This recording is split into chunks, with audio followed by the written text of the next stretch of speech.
Hello, my ducklings. This is Anthony the Stallion Duck here, and today we're going to be finishing up the KBO Foreign Player Rankings, which I originally planned on doing last month. Sorry about that. Today we're doing number 10 through number 1.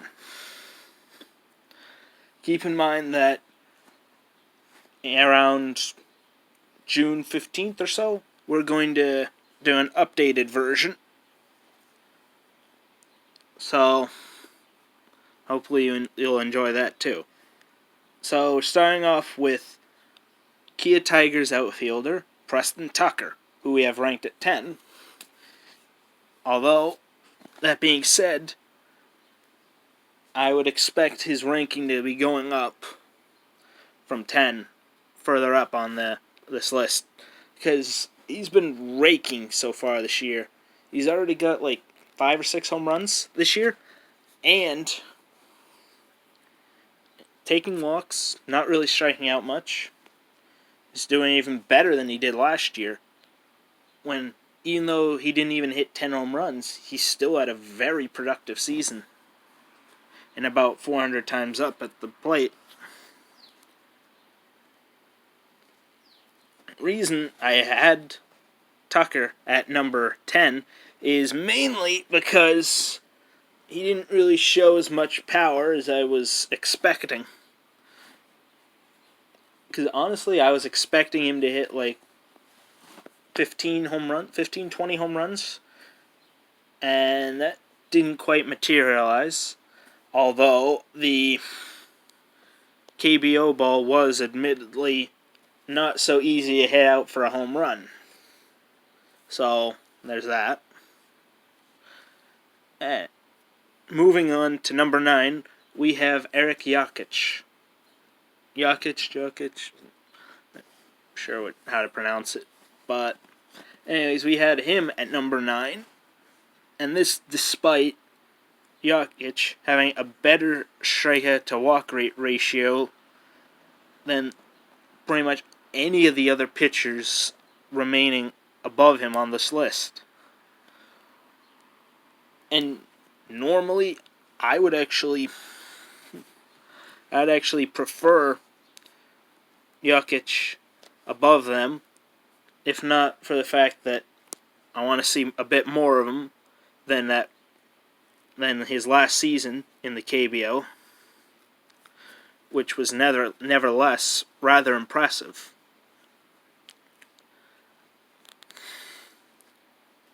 And so far this year, he's only continued that, further improving his strikeout to walk rate this year, and making himself a candidate for the KBO's equivalent of the Cy Young Award. I can't remember the name, but Choi Dung-war or something like that. Let me know in the comments what it is, because I can't remember it. Anyways, number 8, we've got NC Dino's right-hander Drew Rucinski, who had a really solid season last year, despite not really striking out many batters. This year, on the other hand, Rucinski's remedied that part, striking out nearly a batter an inning so far, while keeping his walk rate down, very low. And that, I would say, is going to push him up in the rankings.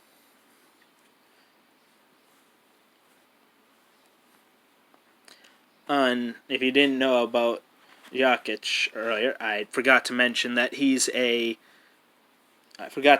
pitches for the Kiwoom Heroes. Sorry, all you Kiwoom Heroes fans. Sorry. Anyways, number 7, we've got LG Twins righty, Casey Kelly, who, if you're a Red Sox fan, you might remember him from when we traded him away to the Padres for Adrian Gonzalez. Yeah. That Casey Kelly. One sec. Anyways, that turned out to be nothing there. Sorry about that. So, Casey Kelly had a really strong year last year with an ERA below 3 and a strikeout to walk rate around 3-1, which is something I can get behind. Even if his fastball velocity isn't exactly crazy high.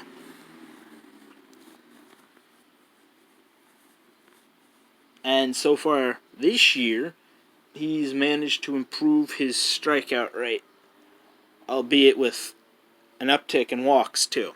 So, there's that. Number 6, we have Kiwoom Heroes, right-handed ace. Well, I'm saying ace because normally he has been their ace. Jake Brigham, who last year had a pretty good year despite an injury and a lack of innings compared to last year. Not last year, the year before. Back in 2018, when he went and led the league in strikeouts and I'm pretty sure innings pitched too. Which is pretty impressive. So far, Brigham has struggled a bit this year with walks.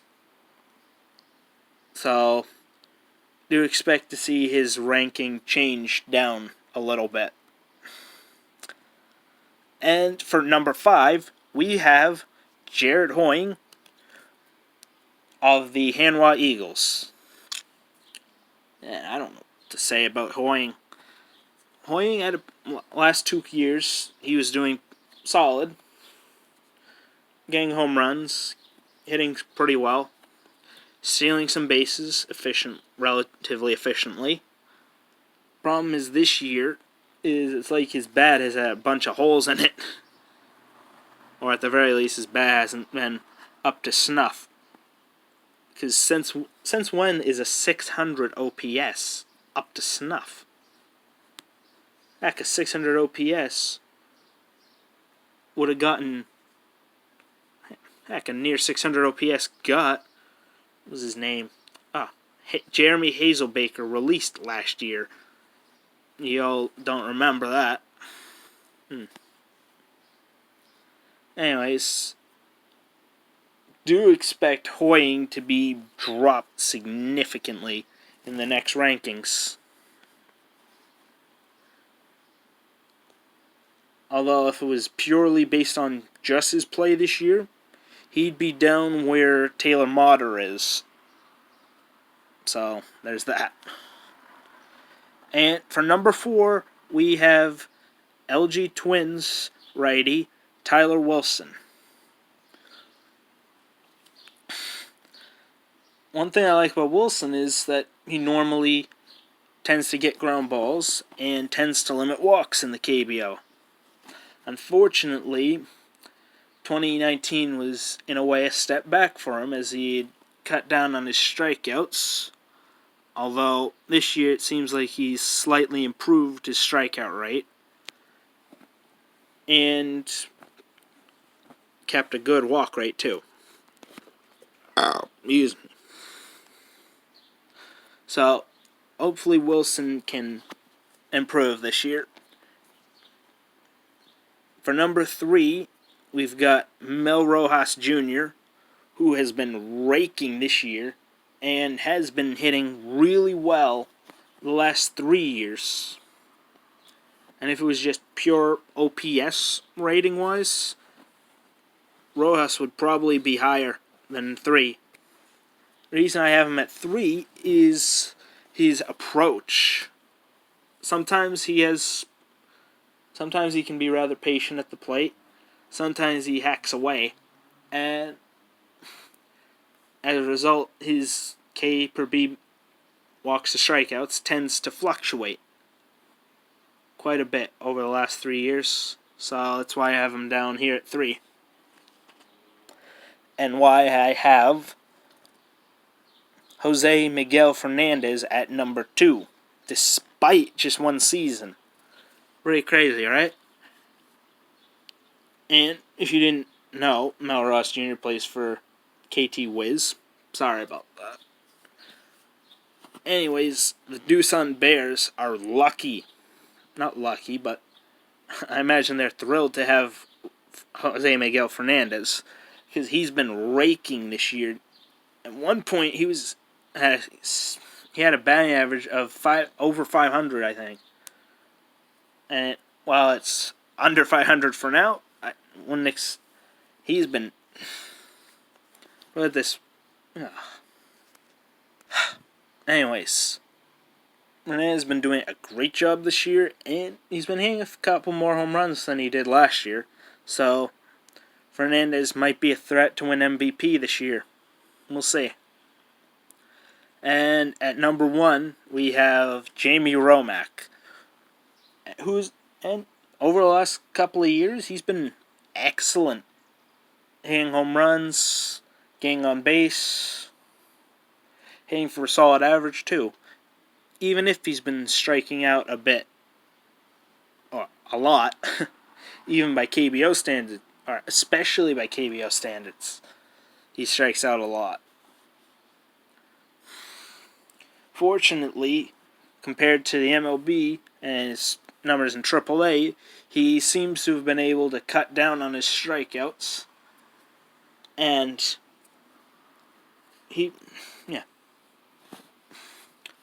I'd be even more thrilled about him if he didn't have that slump toward the end of the season where he was striking out a lot more and not hitting for as much power. And yet, he did finish with 29 last year, so you know just how much power Romack has at the plate. Anyways, thank you all so much for making this channel possible, and I hope you enjoy. Be sure to like and subscribe, and share this with your friends if they're as into the KBO as you might be. Peace and chicken grease, my ducklings.